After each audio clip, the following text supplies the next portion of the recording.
ომალოს აეროპორტის მშენებლობასთან დაკავშირებით ჩვენ განვიხილავთ ომალოში, ახმეტის მუნიციპალიტეტში, თუშეთში აეროდრომის პროექტირების დაწყების საკითხს.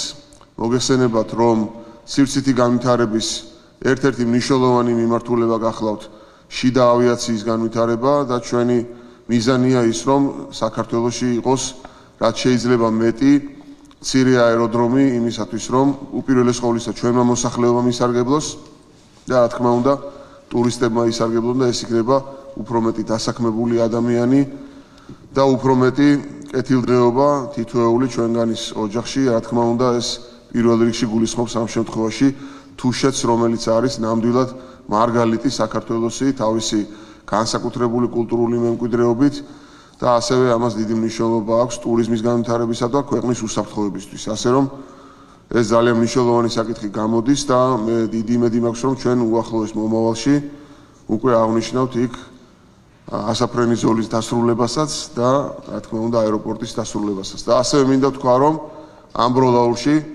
მაღალი ტემპებით მიმდინარეობს უკვე სამგზავრო ტერმინალის მგზავრებისთვის ტერმინალის მშენებლობა და მე დიდი იმედი მაქვს, რომ ჩვენ ახალი წლისთვის დასრულებული გვექნება უკვე მთლიანად ამბროლაურის აეროპორტი და უკვე გვექნება გამზადებული პროექტი ომალოს აეროპორტის თაობაზე და დავიწყებთ მშენებლობას უახლოეს მომავალში. დიდი მადლობა.